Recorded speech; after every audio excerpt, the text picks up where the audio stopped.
आइए दोस्तों, आज के इस वीडियो में हम फिर एमएस वर्ड के क्वेश्चन को लाए हैं। इससे पहले हमने 25 क्वेश्चन को करा दिया है। आज का क्वेश्चन नंबर है 26। तो देखिए, पहला क्वेश्चन है, मेनू में कुछ कमांड से जुड़े आइकन या चित्र एमएस एक्सेल के डॉट डॉट पर दिखाई देंगे। तो ये जो दिखाई देंगे टूल बार पे दिखाई देंगे। इसका आंसर हो जाएगा सी नंबर। चलिए आगे देखते हैं 27 नंबर का क्वेश्चन। टेक्स्ट फॉर्मेटिंग के संदर्भ में इटैलिक विकल्प निम्नलिखित में से किस श्रेणी से संबंधित है? तो ये जो संबंधित है फ़ॉन्ट स्टाइल से संबंधित है। आपका ऑप्शन नंबर डी बिल्कुल सही हो जाएगा।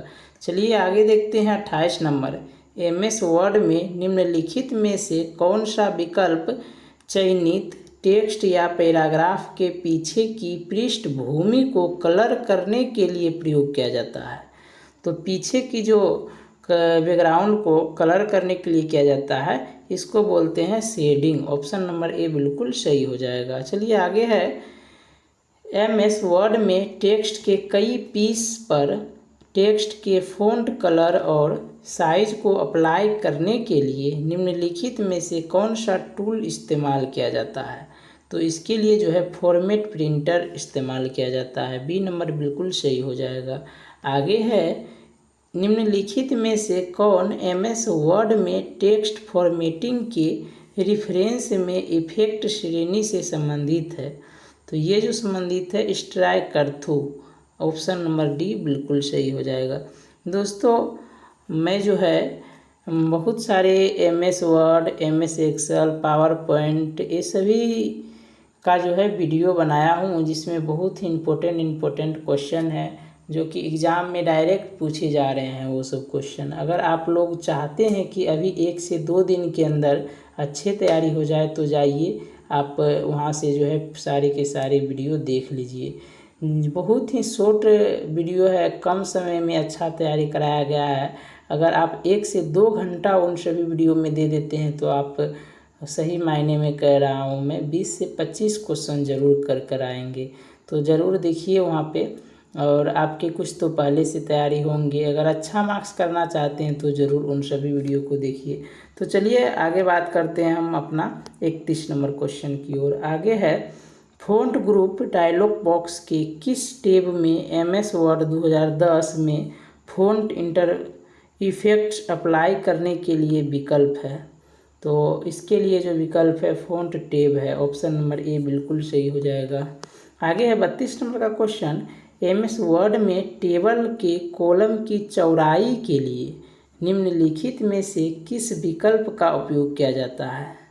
तो चौड़ाई के लिए जो है रूलर का प्रयोग करते हैं। ऑप्शन नंबर जो है आपका बी बिल्कुल सही हो जाएगा। आगे है, एमएस वर्ड डॉक्यूमेंट में टेक्स्ट का रंग बदलने के लिए निम्नलिखित में से किसका उपयोग किया जाता है? तो रंग बदलने के लिए जो है हम फ़ॉन्ट कलर का इस्तेमाल करते हैं, जो कि बी नंबर बिल्कुल सही हो जाएगा। आगे है, एमएस वर्ड 2007 में होम टैब के निम्नलिखित में से कौन सा विकल्प केवल प्लेन टेक्स्ट को छोड़कर किसी सिलेक्शन से सभी फॉर्मेटिंग को क्लियर करने के लिए प्रयोग किया जाता है? तो इसका आंसर हो जाएगा डी नंबर, क्लियर फॉर्मेटिंग। चलिए आगे देखते हैं, एमएस वर्ड 2010 में पेज का रंग कैसे चुनें? तो पेज का रंग चुनने के लिए सबसे पहले आपको इंसर्ट पे क्लिक करना है। उसके बाद में फिर पेज बैकग्राउंड ग्रुप में पेज कलर ऑप्शन पे क्लिक कीजिए। तो ए नंबर इसका जो है बिल्कुल सही हो जाएगा। चलिए आगे है 36 नंबर का क्वेश्चन देखते हैं। 35 के बाद 36 नंबर इधर है आपका। निम्नलिखित में से कौन सा अधिकतम फ़ॉन्ट आकार है जिसे एमएस वर्ड 2007 में मैनुअल रूप से सेट किया जाता है? तो मैनुअल पूछे दोस्तों तो 1638 हो जाएगा, और फ़ॉन्ट बॉक्स में पूछे तो 72 हो जाएगा। तो इसका आंसर बी नंबर बिल्कुल सही है। चलिए आगे देखते हैं 37 नंबर। एमएस वर्ड 2007 में टेबल प्रॉपर्टीज के बॉर्डर और शेडिंग विकल्प को अप्लाई करने के लिए निम्नलिखित में से किसका उपयोग किया जाता है? तो इसके लिए जो है आपका बॉर्डर का प्रयोग करते हैं। ऑप्शन नंबर बी जो है बिल्कुल सही हो जाएगा। चलिए आगे देखते हैं 38 नंबर क्वेश्चन, निम्नलिखित MS वर्ड में से किसका उपयोग टेबल में कॉलम की चौड़ाई को बदलने के लिए किया जा सकता है। तो चौड़ाई को बदलने के लिए जो है टेबल प्रॉपर्टीज का उपयोग किया जा सकता है। बी नंबर जो है बिल्कुल सही हो जाएगा। चलिए आगे है, निम्नलिखित में से कौन से कथन असत्य है। तो इसमें असत्य कथन है जो है ये बी नंबर का, बी नंबर में है, मतलब 1 और 2 दोनों असत्य कथन है। पहला कथन है MS वर्ड में एक टेबल में 31 से ज़्यादा कॉलम नहीं हो सकते हैं, बिल्कुल गलत है। MS वर्ड में एक टेबल में 255 से अधिक रो नहीं हो सकते हैं, ये भी गलत है। कहने का मतलब दोनों गलत है, बी नंबर बिल्कुल सही है। आगे है, जब आप MS वर्ड डॉक्यूमेंट किसी टेबल के अंतिम सेल में कर्सर रखते हैं और टैब कुंजी दबाते हैं तो क्या होगा। तो इसमें जो है फिर से एक नई जो है जुड़ जाएगी। तो इसका आंसर हो जाएगा डी नंबर, टेबल के अंत में एक नई रो जुड़ जाएगी।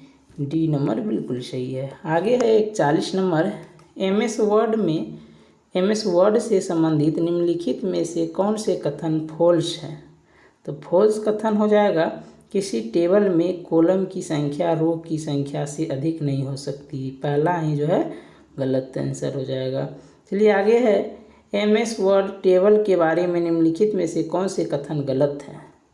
तो गलत कथन को चुनने बोल रहा है, तो इसका आंसर डी हो जाएगा, किसी टेबल के पहले और आखिरी सेल को मर्ज किया जा सकता है, जो कि बिल्कुल गलत है।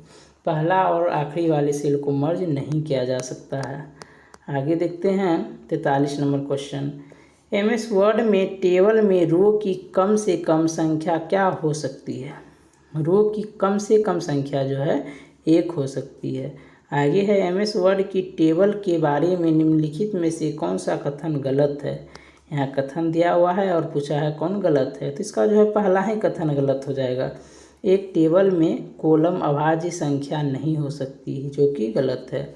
चलिए आगे देखते हैं 45 नंबर, जब आप MS वर्ड डॉक्यूमेंट में किसी टेबल किसी मध्य सेल का चयन करते हैं तो क्या होगा और Shift+Tab कुंजी दबाएं। वर्तमान सेल के बगल में दाएं सेल के कंटेंट को सिलेक्ट किया जाएगा। इसलिए इसका जो आंसर हो जाएगा बी नंबर वाला हो जाएगा, वर्तमान सेल के पिछले बाएं सेल के कंटेंट को सिलेक्ट किया जाएगा। बी नंबर बिल्कुल सही है।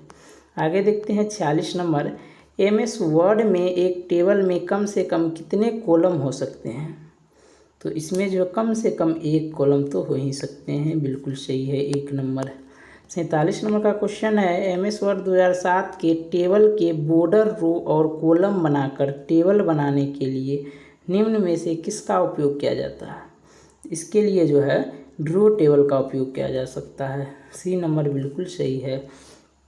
MS वर्ड 2007 में सेल के वर्टिकल अलाइनमेंट को समायोजित करने के लिए टेबल प्रॉपर्टीज विंडोज में किस टैब का प्रयोग किया जा सकता है।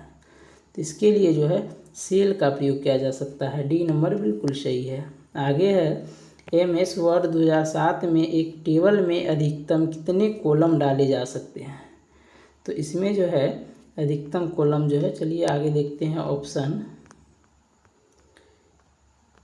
इसका आंसर हो जाएगा 63, अधिकतम जो है 63 कॉलम डाले जा सकते हैं। 50 नंबर का क्वेश्चन है, MS वर्ड में किसी टेबल में रो और कॉलम की न्यूनतम संख्या कितनी हो सकती है।